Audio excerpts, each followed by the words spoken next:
Alright everyone, we start off today talking about Poopy Pants Biden because there's a credible allegation by unknown sources, a rumor out of Rome, I guess, that Biden, yesterday meeting with the Catholic Pope, pooped himself. He had a little bit of a poo-poo accident in his undies and had to be cleaned up. I will get into the tongue-in-cheek nature of this story in a moment, although, when you're pushing 80 years old, you think that it's just a fart and something else comes out, I suppose, once in a while, if you're not careful. Maybe he gets travel indigestion. Maybe Air Force One definitely has to have a more advanced plumbing system than perhaps at most points in the past. But I'll get into that. I'm mostly joking with regards to this, but it's still a really pertinent political point anyway, which shows you the clown world nature of U.S. politics at the moment and world politics. When something that's very tongue-in-cheek and meant to be quite humorous kind of approaches the truth and says maybe more about the political framework of the world than straight-up reporting. Now, first and foremost, keep in mind, if you're watching this video on YouTube, there will be a pinned comment down below with links to 4 other video hosting sites that I use. Keep in mind, I make 2 exclusive videos every day. They go on those sites, they don't go on YouTube, and there will be a 3rd exclusive starting soon. Sometimes that will also be on YouTube, but only if it's not political. For political content, I want like a 3-to-2 sort of system where I'm actually favoring the other sites over YouTube because YouTube's not going to favor me until they change their algorithms, revert them to 2017 or so. Channels like mine are effectively dead in the water, neither particularly growing nor shrinking, and I'm one of the lucky ones being in that boat, by the way, everyone. So, another thing I figured that I would announce, I'll probably mention this at the beginning of each video, I will be doing a special Halloween live stream today. So it will be the Super Chat Q&A, but there will be some spooky banter and shit, and I'll probably go a little bit longer, like an hour and a half, 2 hours, instead of the normal 50 minutes to an hour sort of thing that I do for the Sunday shows. I wanted to do like another reaction stream this week, but Biden was, busy flying around and then not actually doing the presser thing. Like a lot of it was closed off and not recorded with his meeting with the Catholic Pope, which I guess maybe there was a reason for that. Now, here's the tongue-in-cheek part. This appears to be a deliberate chuckle at the legacy media's expense about Biden, based on a report that was corroborated where Biden did have an accident. One of the cars in his motorcade had like a fender bender, and it delayed him for a while. And the idea is people, I'm sure, within the Vatican and elsewhere, we're joking about, hey, Biden's delayed because he shit himself. Because he's old, he's demented, and it's exactly what you would expect him to do. So the first joke is at Biden's expense. The second joke is really about the legacy media, though. Because you spent 4 years under Trump with that kind of headline being accepted by mainstream media, by the legacy media. Trump hired Russian hookers to piss in the Obama's bed. Trump managed to use campaign funds before his campaign actually began to pay off Stormy Daniels. Trump hires people to piss all over him, like weird shit. And it was always an anonymous source. An anonymous source in Washington that we can't corroborate, but just look past that, says that Trump skeeves on his taxes. So it must be true. It's obviously newsworthy. We'll put it on page 1. You haven't seen that with Biden. Quite the opposite. With Joey Biden, who they really very much favor, they don't do that. The opposite is true, where something that's like Hunter Biden's laptop, which is a considerable political scandal, is hidden. It's shoved to the back, or it's not reported on at all. We've seen that now for almost a year.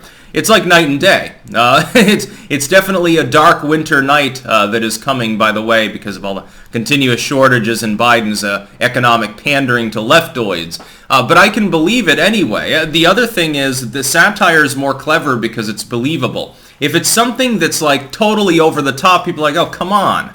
At some point, it's just because not much amusement, but exasperation at the legacy media or propaganda in general. When it's like this, and it's something that's clearly meant to be funny. Well, Joe Biden pooped his pants, had to be cleaned up, so he was like an hour late to meet with the Pope because there's a lot of shit. It took him a while to get his pants off because he can't do it himself, and everyone was gagging, there's puke everywhere in the limo, and you can get as hyperbolic as you want. Something like that could actually happen and is more lighthearted. This obviously isn't going to reduce Biden's political support. because everyone understands that it's probably not real. And keep in mind, again, the funny component of it is, at other times, unreported on, of course, you're probably not going to hear anything about it because legacy media would definitely cover this up. It could have happened. Joe Biden could shit himself on stage. He could have a colostomy bag in his fucking pants leg, and it would be highly noticeable, and people would call it a conspiracy theory. There was a while there where it looked like Hillary Clinton quite literally did. That was years ago. It is possible that's actually the case. Merely mentioning it, that's a conspiracy theory. If you notice that Trump occasionally tilts forward when he speaks LBJ style and then correlate that with him having early onset dementia, which doesn't appear to be the case, that was reported on as though it was true. Actual noted psychiatrists and stuff doing shit for the New York Times, MSM, fucking, WAPO, and all of these others would bring that up, be credited as experts, and that conjecture that's not based on any clinical diagnosis was reported on, as though it were meaningful, as though it was actual news. Meanwhile, you don't see that with Joe Biden. I want to see a Trump-like steady slew. I got used to it. After years of the legacy media basically not even muckraking, but inventing things out of thin air, like there was no scandal there 90% of the time. I want to see them do that again. I would like to see what happens to Joe Biden's poll numbers after 6 months of being treated the way that Donald Trump was treated. I would like to see how popular Terry McAuliffe would be if he got the DeSantis treatment. If everything wall to wall in the entire corporate media complex was 100% negative and aimed at people like this, how unpopular would they be? The fact is, they're finding it challenging to keep their heads above water most of the time. Like they're not looking forward to the midterms. McAuliffe clearly is not looking forward to the gubernatorial election date in a few days in Virginia. He's now behind in the aggregate by almost a point, to the point where they have to team up with the Lincoln Log Project to try to false flag Youngkin.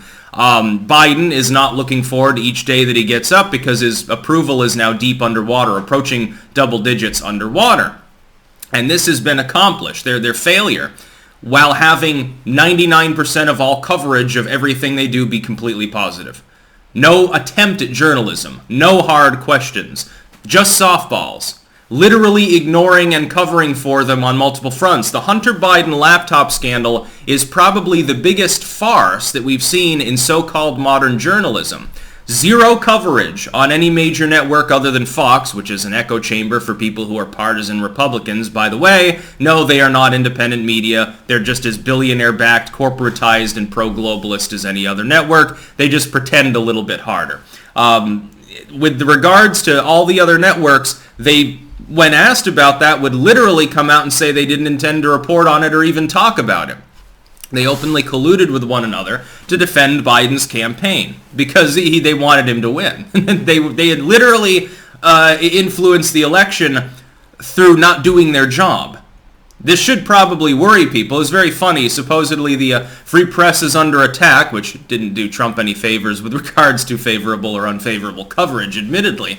It should bother people that they don't actually attempt to do journalism anymore, and they're certainly not doing it now. I want to hear from CNN and MSNBC and the New York Times about Joe Biden soiling himself. You have an unnamed source within the Vatican or in Rome proper who claims that Joe Biden shit himself and that's why he was delayed meeting with the Pope. Why isn't this getting the same story time that the Russian hookers peeing in the Obama's bed story got? Or the IRS going after Trump so-called scandal, or Stormy Daniels, or any of these other things? Why is it that they were so popular? I mean, clickbait, you make a lot of money.